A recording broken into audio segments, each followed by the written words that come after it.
permito empezar con una anécdota personal, digamos. Alguna vez conversé con un dibujante español que estuvo de paso por Lima, que se llama Joan Marín. Y yo le preguntaba qué es lo que más le había impresionado de Lima, y esperando pues que me dijera las calles del centro, los balcones, la comida, ¿no? El ceviche. Y me dijo los sonidos. Lima es una ciudad que tiene un sonido muy característico. Y eso me resonó mucho, y un poco desde esa vez que conversamos despertó en mí esta inquietud por grabar muchos sonidos en las ciudades a las que caigo de vez en cuando. Y un poco para entrar en el tema, que nos sirva un poco de puente, estaba reflexionando hoy en la mañana acerca de qué sonidos ya no existen en la ciudad. Yo no sé si recuerdan el sonido del afilador de cuchillos, que ya no se escucha, o el sonido, la bocina del heladero, que tampoco se escucha, y son sonidos ligados a la nostalgia. Lima sonaba de esta forma. Lima siempre ha sonado, desde la Revolución Caliente y todos los pregoneros. Lima es una ciudad que tiene un sonido muy característico. Y sonaba cada vez más fuerte, hasta que llegó la pandemia y Lima se silenció completamente. Lima perdió sus sonidos y era quizás más agobiante que todos los sonidos de los que nos quejábamos todo el tiempo, incluido el tráfico, el silencio que proviene de esta tensión fatal, ¿no? de la ciudad. Lo cual me lleva a pensar en sonidos o en ausencia de sonidos que nos dan miedo.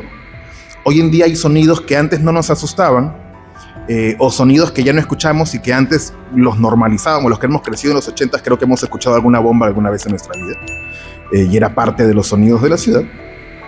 Pero yo quería empezar preguntándoles cuáles son los sonidos que les dan miedo, sea de Lima o cualquier ciudad. ¿Qué sonidos normalmente te asustan? No sé si Jules quiere contarnos un poco acerca de eso.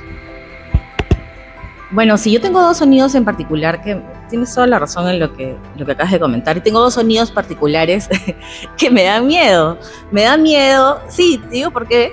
Porque me da miedo, por ejemplo, el sonido de los gatos. Porque hasta hace poco, en los gatos en la oscuridad de la noche, me suena mucho a que un niñito está indefenso en la oscuridad de la noche. Entonces yo lo relaciono con eso. Me da miedo, por ejemplo, el sonido de una casa. Yo recuerdo mucho mi infancia de una casa vacía cuando mis papás salían y siempre dejaban, te quedas con tu hermana, ¿no? La clásica. Y siempre suena algo en la cocina. Ese sonido también asusta, ¿no? Entonces, sí tienes razón en lo que comentas. Y por ejemplo, pero hay una peculiaridad en lo que comentaste hace un momento. En mi distrito, por ejemplo, aún sigue habiendo sonido para afilar cuchillos. Aún sigue habiendo sonido de heladero. La misma. Y es más, mi abuelita tiene una que dice que cada vez que suena el silbato del cuchillo se mete 3 veces al polo así porque dice que le va a dar más dinero. No sé, no, eso es una costumbre familiar que quedó. Retomando un poco también lo que comenta César al inicio, yo creo que el boom de las audioficciones en realidad se dio finalizando pandemia, ¿no? O sea, el boom del sonido, por decirlo así, porque estábamos tan saturados con el tema de las pantallas que no nos dábamos cuenta la importancia y la fuerza que tenía el sonido. Un ejemplo muy simple es cuando a ti te dan, por ejemplo, una noticia o recibes una emoción fuerte. Para atraparla, tú no abres los ojos, los cierras para capturar el momento y también capturas el sonido de la misma manera. No sé qué opinan. Increíble. Sí, de hecho, el tema de la pandemia y el silencio aterrador es, yo creo que todos lo hemos sentido alguna vez, e incluso los que tenemos los que somos papás y tenemos hijos que alguna vez han sido muy chiquitos, ese silencio es mucho más preocupante que la bulla, porque cuando no hay bulla en la casa es que algo está mal, no está bien en esta casa. Y yo les voy a hacer la pregunta, les adelanto un poco la pregunta que me gustaría hacerles en general acerca de qué sonido les da miedo, porque tiene que ver con una cosa que vamos a anunciar, un concurso bien bacán que vamos a anunciar en un rato, pero les voy preguntando para que quizás vayan recordando cuáles son los sonidos que los atemorizan. Y hay un sonido en particular que me lleva mucho a la torre, que es el sonido del celular. Alguna vez en el cuento que La Torre adaptó de Daniel, que se llama Aló, el celular es un sonido, es una llamada que tú no quieres recibir y es un sonido insistente, insistente. Y es una conminación, ¿no? Es un sonido que nos desespera. Um, lo cual me lleva a La Torre, que particularmente es una experiencia que me enseñó a escuchar el terror. Yo crecí pensando que el terror estaba en la imagen. Mentira. El terror está en los sonidos también, pero hay un tratamiento muy sutil del sonido, o muy sutil que hay que tener del sonido para generar esta sensación de terror. Eh, lo cual me lleva a preguntarte, Jules, ¿cómo nace la idea de La Torre y cuál es un poco la mística detrás del podcast? Bueno, la idea de Torre del Ermitaño realmente nació de la idea de difundir el género que nos gusta, que son el género de terror, fantástico, ciencia ficción, y también de comunicar, ¿no? Y también de expresar, porque lo que pasa es que hay un tema con la fuerza del audio, que tiene que ver mucho con la intimidad, ¿no? Entonces, parece que le estuvieras contando algo solo a una persona y la manera en que lo narras tiene que ser muy personal para poder enganchar al oyente, ¿no? Entonces, crear toda una atmósfera para que los que nos escuchan puedan crear imágenes a través del sonido. Cada persona tiene un referente distinto. Por lo tanto, el sonido que yo escuche o la manera en que me lo cuenten no va a ser igual a la que o sea, a la que tú puedes proyectar ni a la que tú puedas proyectar en tu mente, ¿no? Entonces, esa fue la idea de Torre del Ermitaño, ¿no? De dejar de, o sea, experimentar con un medio no convencional, porque ahorita en Perú al menos no hay un podcast que se dedica a hacer autoficciones, es el único, básicamente. En otros países hay, Chile, con Casa 63, Quemar tu Casa, Estados Unidos, ni qué decir, ¿no? Me imagino que en otros también, pero acá no, es que las personas puedan explorar a través del sonido, ¿no? A través de la fuerza que tiene el sonido. ¿Qué sería, nos han preguntado ustedes, del terror sin el sonido? Nada más, remontémonos al cine mudo, ¿no? Entonces, ¿qué sería de esas películas sin el sonido? Un poco ato la experiencia de escuchar La Torre con lo que debió haber sido, que no lo disfruté lamentablemente, las radionovelas, ¿no? Que eran experiencias que reunían a toda la familia alrededor de una producción de audio, básicamente. Yo la he escuchado después en YouTube, ¿no? La Sombra tenía una radionovela, una serie con la voz de Orson Welles presentando a La Sombra. Y vuelvo un poco al cuento de Daniel, solamente para preguntar, además de que estamos involucrados también en muchas maneras con Raúl, con Jules en los proyectos que tenemos un poco alrededor, somos también grandes fans de La Torre.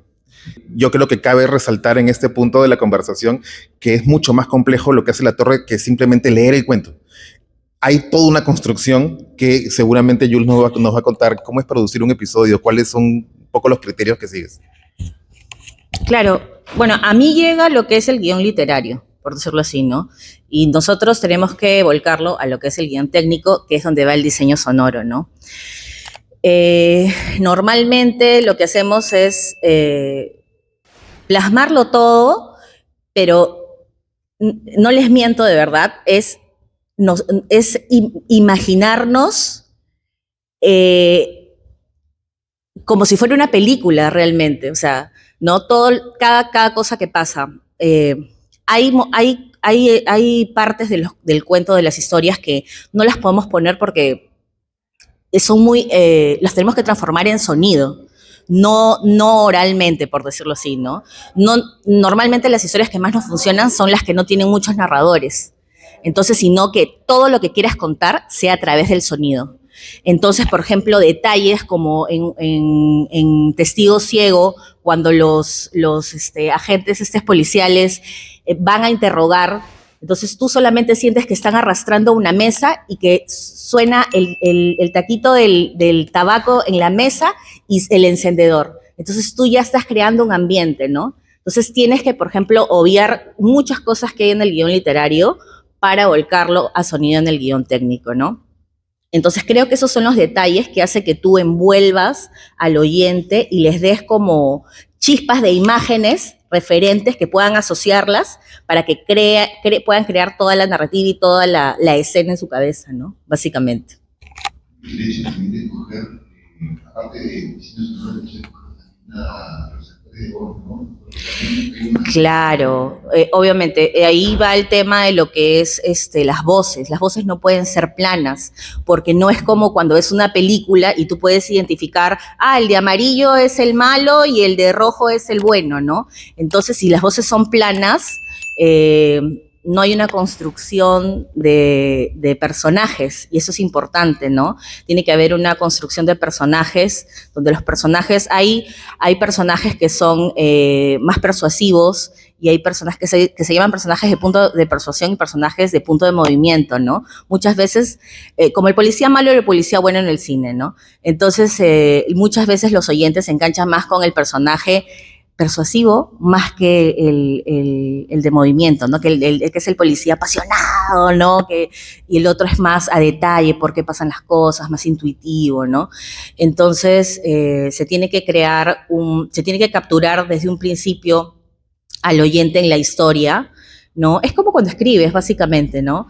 Nosotros en Torre, por ejemplo, siempre abrimos los cuentos con un sonido, y eso es algo que nos caracteriza. En el último cuento, por ejemplo, de Gabriel Arciniegas, que era Ofelia y el bosque de las sirenas, que se trata de un asesino, básicamente, que ahoga, las mata y ahí las ahoga, por decirlo así, las bota vivas a algún lago, para componer, porque es artista, ¿no? Un cuadro de sirenas muertas, por decir así les llama a sus víctimas. Empieza con el sonido de ahogarse. Y yo me acuerdo muy claro, cuando lo pasamos por 3 tipos, el sonido de ahogarse realmente te causó mucho impacto, ¿no? Y así abrimos Torre, cada cuento que hacemos con Torre el Ermitaño. Eso es lo que tratamos de ponerlo en ambiente al oyente de todas maneras, porque es muy fácil, como no hay algo que lo enganche visualmente, es muy fácil que simplemente haga un clic y se despegue y diga, ya no, o sea, prefiero ver una película, ¿no? ¿Por qué el podcast se llama Torre el Ermitaño? Bueno, la razón de eso es nuestro primer cuento que está en Spotify, que se llama La Torre del Ermitaño. Ahí explicamos cómo nació La Torre. La Torre básicamente era un viaje en carretera de 2 amigos, que una de ellas era blogger, ¿no? Pero la peculiaridad de esta chica era que ella blogueaba, pero en cassettes se grababa, ¿no? Tenía una grabadora pequeña. Entonces, en todo el camino hicieron diferentes paradas y en una de ellas se encuentra con un viejo que lo estaba acosando, ¿no? O sea, de repente aparecía así de la nada un viejo que lo estaba acosando. Avanzaban un kilómetro más y volvía a aparecerse, ¿no? Entonces, llega un momento en el kilómetro 576, porque nuestro Instagram es TDE576 y esa es la razón, donde el GPS les dice que tienen que voltear al albergue donde iban a quedarse. Pero como que se va la señal, ellos están escuchando música, el dial empieza a distorsionarse, a corromperse, ¿no? Y empiezan a escuchar historias de terror, ¿no? Ellos dijeron, bueno, le haremos caso dicen que acá es el punto, ¿no? Hay un camino, entran en este humedal abrupto, ¿no?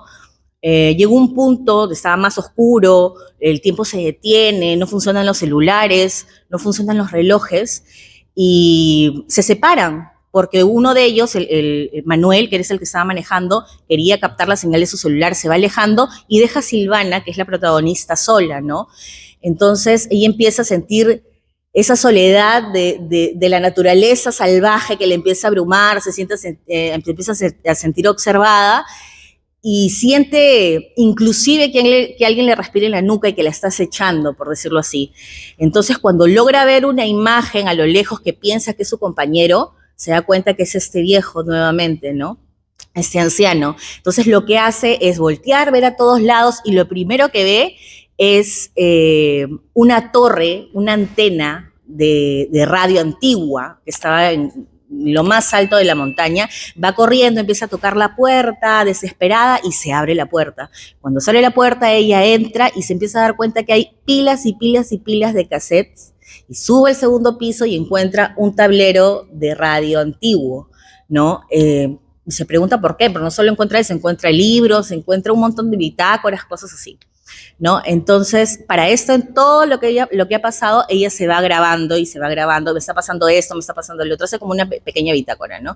Y cuando sube lo más alto y ve toda la estación de radio, por decirlo así, todo el tablero de radio, divisa al otro lado al viejo, que vendría a ser el ermitaño y que se despide con una sonrisa siniestra, porque ahora la ermitaña es ella y ha quedado capturada en un portal dimensional de la torre para siempre, ¿no? Entonces, en realidad, el ermitaño no tiene género, porque a través del tiempo se va perdiendo. El ermitaño puede ser cualquiera.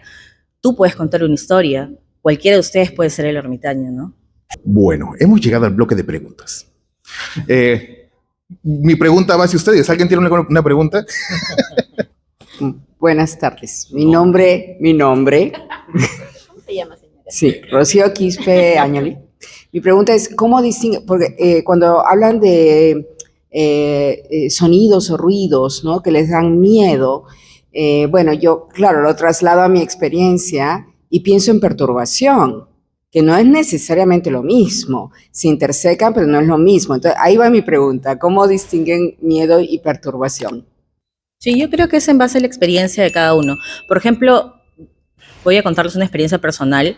Mi papá es militar y yo he vivido en bases militares en todo el Perú. He tenido experiencias donde he viajado en helicópteros, por ejemplo, y casi nos ataca cuando estaba en la guerrilla con el Ecuador.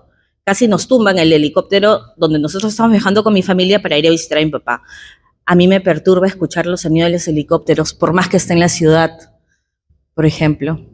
No, entonces yo creo que sí tienes razón, es en base a la experiencia, a las vivencias de cada uno, ¿no?